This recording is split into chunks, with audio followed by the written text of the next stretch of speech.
Hello there. This is a continuation of the presentation on Buddhism, doctrine and cultivation. I'm about to answer a couple of questions that you have. So this is really the first Q&A that I'm responding to. The main issue here is that the question, is Buddhism a religion or a philosophy? But there are also a few other questions associated with these. So you can follow this presentation with this document you can download. Please follow that link to download the document. Let's begin. The questions are, firstly, what is the human condition in Buddhist perspective? Actually, this question has a grammatical mistake. It should be, what is the human condition from a Buddhist perspective? The second question is Buddhism a religion or a philosophy? And this is the main issue at hand. As I answer this question, then the first question will become clear. And of course, there is a personal question here. What attracts you into the religion of Buddhism?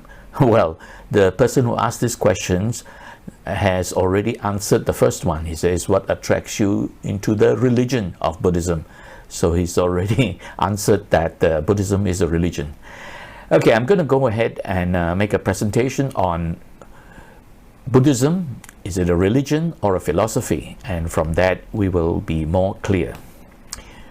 First, we talk about the human condition.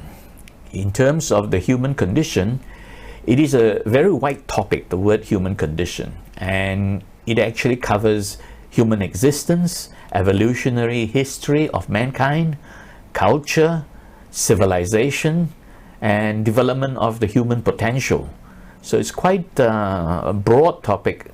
It'll take forever to try to discuss everything here. So it can also be addressed from several perspectives, whether it is about religion, about philosophy, anthropology, art and literature, sciences, and so on. But I cannot speak on behalf of Buddhism as a whole, so I'm not answering the question that representing Buddhism. And even the Buddhist scholars themselves, they are not unanimous. But what I will answer is my personal response as a Buddhist. To keep it simple, this is my personal take on it.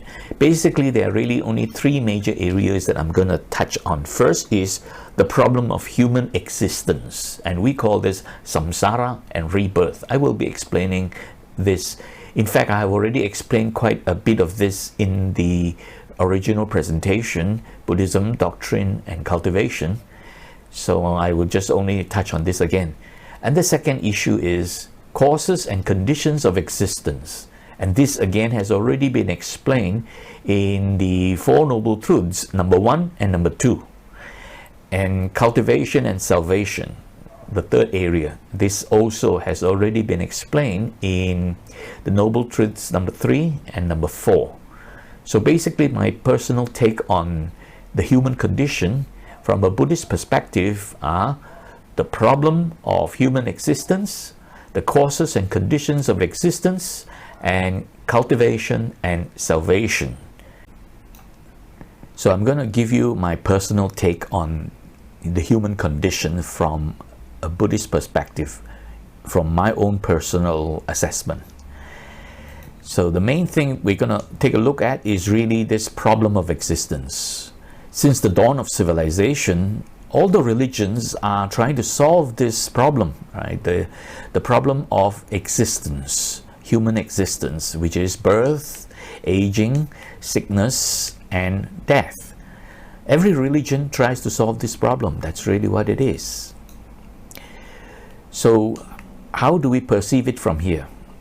So let's take a look at the definition of religion. If we were to examine the Western dictionaries, the word religion is always defined in a theistic context of having supreme God or gods.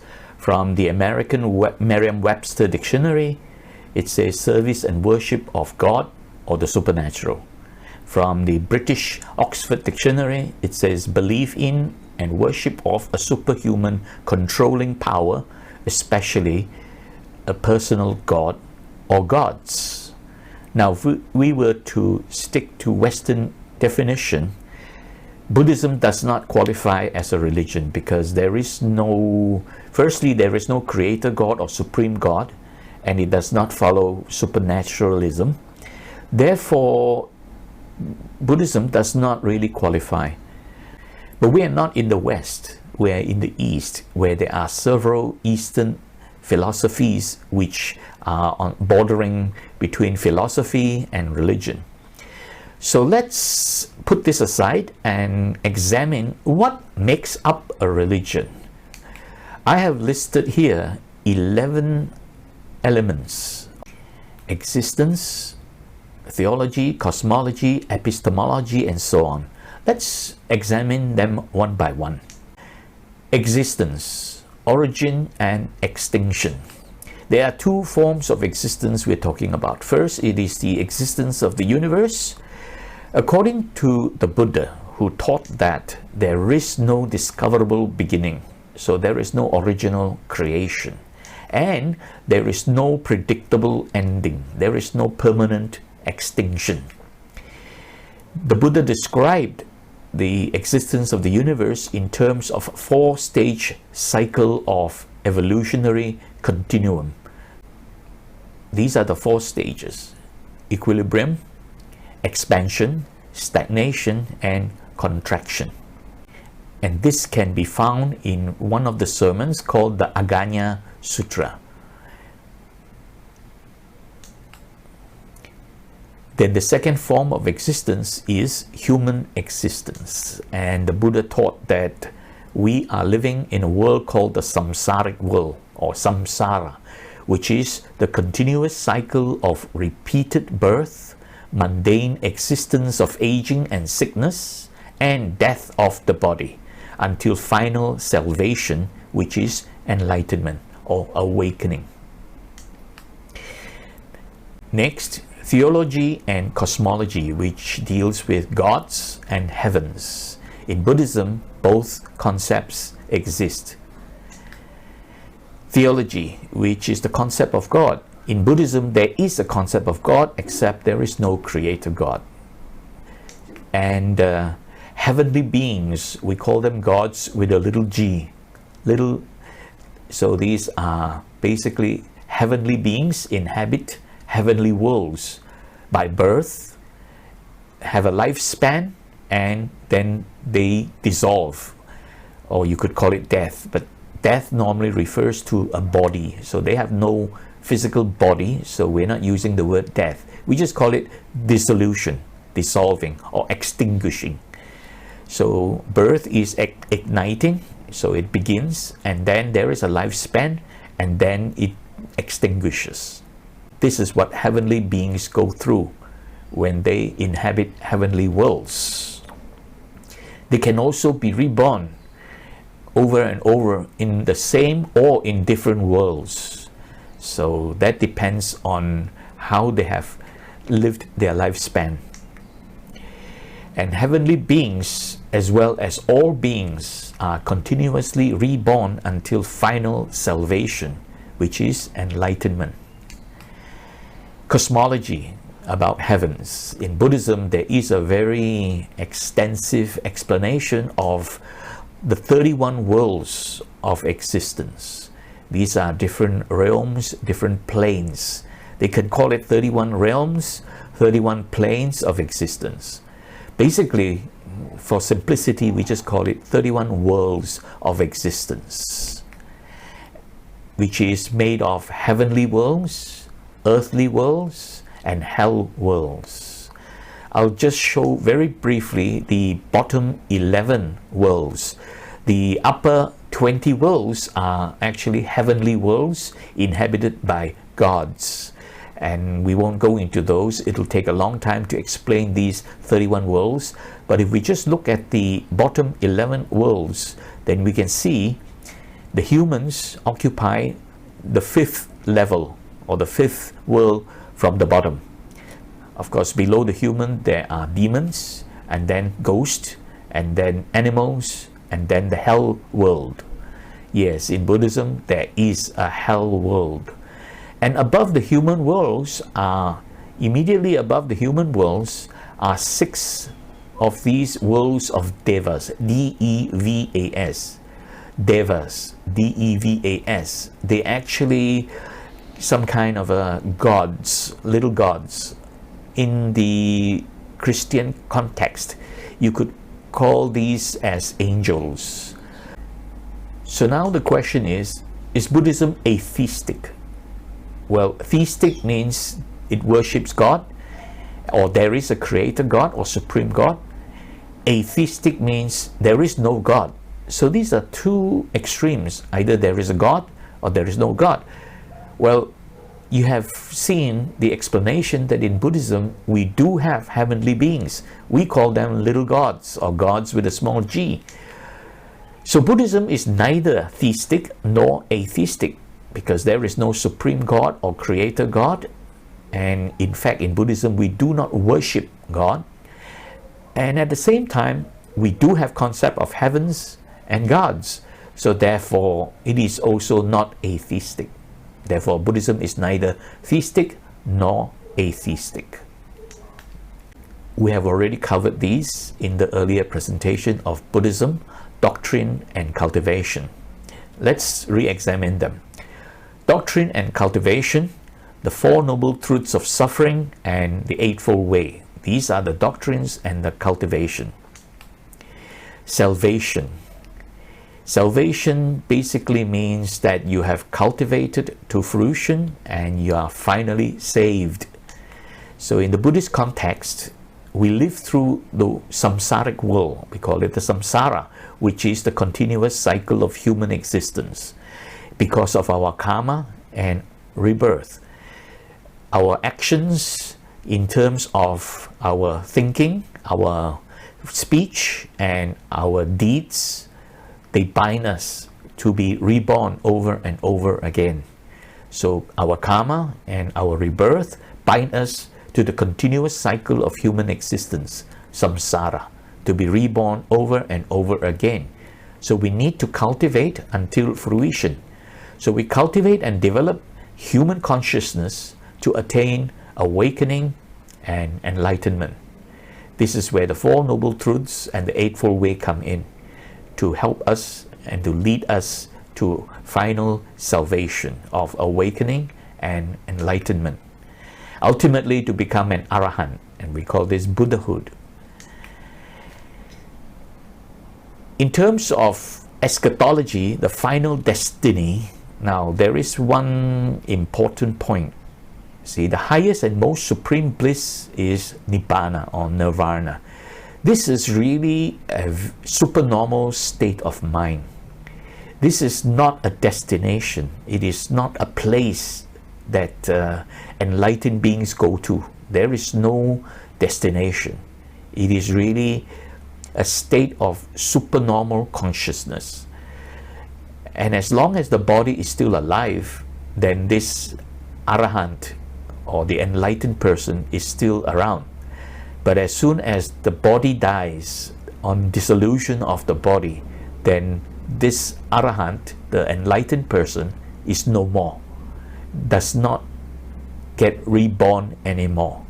So the arahant has finally been free from the samsaric world, because he will not be reborn again. In the samsaric world, beings are born and reborn over and over again countless times until final salvation, attaining this final destiny of Nibbana. Liturgy. Normally, liturgy refers to rites and rituals. In the original teachings of the Buddha, we do not have rites and rituals. We have worship and customary performance. And the basic customary performance and process of worship is homage to the triple gem, the 3 jewels. Buddhists do not worship the Buddha. We do not consider Buddha as a god, so we don't worship and we don't pray to the Buddha. What we do is pay homage to the 3 jewels or the triple gem. And what is paying homage? Paying homage is really an expression of respect reverence, veneration, gratitude, inspiration, and devotion. The three jewels are Gautama Buddha, the original Buddha, the Sama Sambuddho. His teachings, which is called Dhamma. Well, if it is spelled with an R, that is Sanskrit. If it is spelled with double M, it is Pali.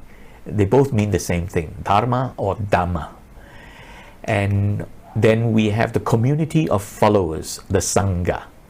Traditionally in the past, when we talk about community of followers, we were referring to the followers of the original Buddha. In those days, they were all monks. They were all ordained monks. So normally, when we talk about historical Buddha, then the term Sangha refer only to the ordained monks and nuns. But today, in modern world, the Buddha is no more. So the community of followers is also made of a lot of lay people and lay devotees. So now, in modern terms, when we use the word Sangha, we are referring to the community of followers made of monastics, which are ordained monks and nuns, and the lay people, lay devotees, who have devoted themselves to become a Buddhist. Customary performance basically is the chanting of sermons. This chanting of sermon is not a ritual. It is a recollection of the teachings. Sharing of merits with the suffering and transference of merits to the departed. So these make up worship and customary performance in Buddhism. There are also a whole lot of other customary performance. I won't go into those details, but these are the major ones. Ordinance. When we speak of ordinance, basically it refers to the ordination of monks and nuns. So monastic ordinance is spelled out clearly in a set of books called the Vinaya. These are the Buddha's monastic instructions, or his instructions to the monks and nuns. Basically, to ordained monks, there are 227 monastic precepts to follow. And for the ordained nuns, there are 311 monastic precepts to follow. Lay precepts, we follow the 5 precepts. So a person who calls himself a Buddhist devotee then has to abide by the 5 precepts. These 5 precepts make up the fundamental training guidelines or guiding principles for all lay devotees to follow. There are more advanced devotees who embrace a higher level of precepts, so they embrace 8 precepts or even the 10 precepts. Morality and psychology. Morality is about behavior and lifestyle, how we live our life, how we treat ourselves and how we treat each other, our attitudes and our behavior and our lifestyle. We learn to abandon lust, hatred and delusion. These are the 3 poisons. We also learn to eradicate 5 hindrances.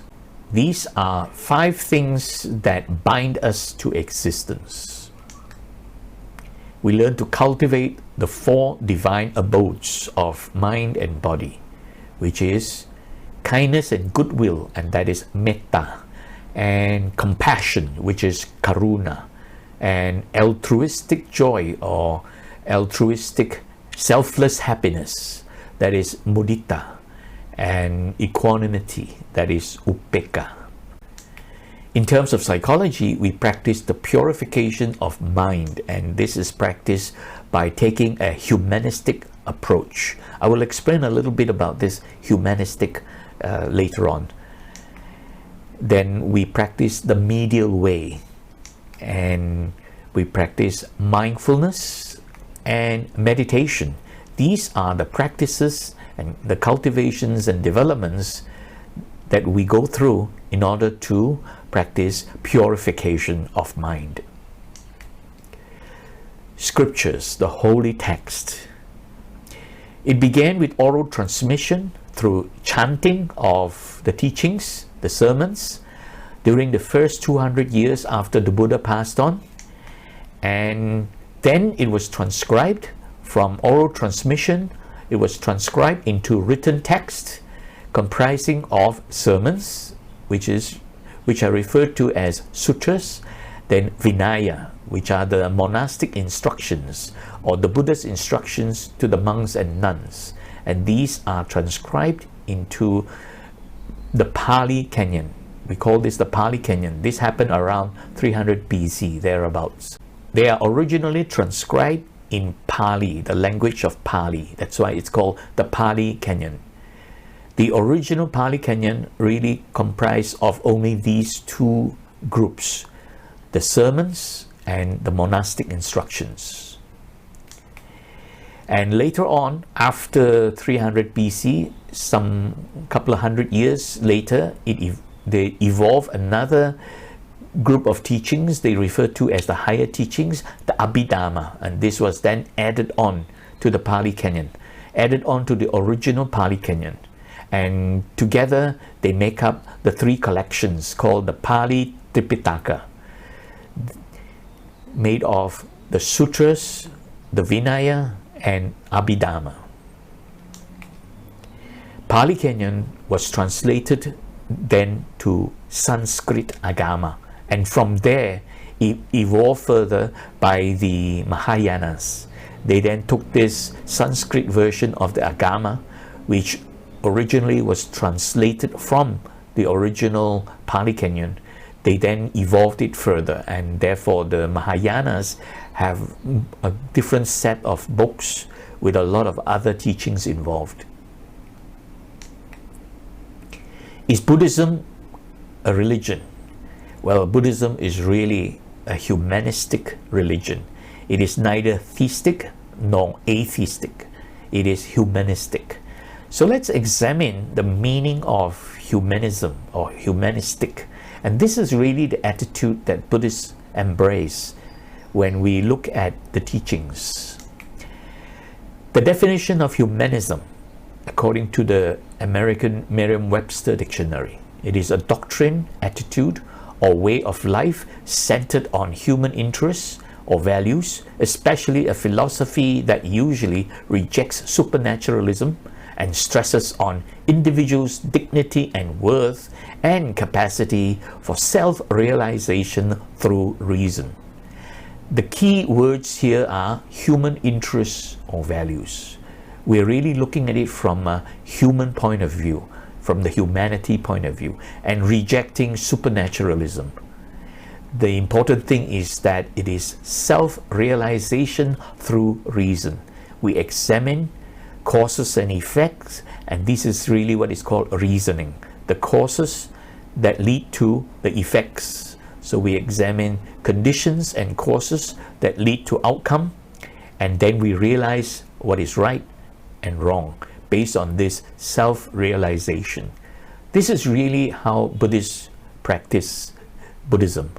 That is self-realization through reason. We don't go by blind belief. And there you have it. This is how Buddhism is a humanistic religion. Remember to download the document containing these slides. The link is there.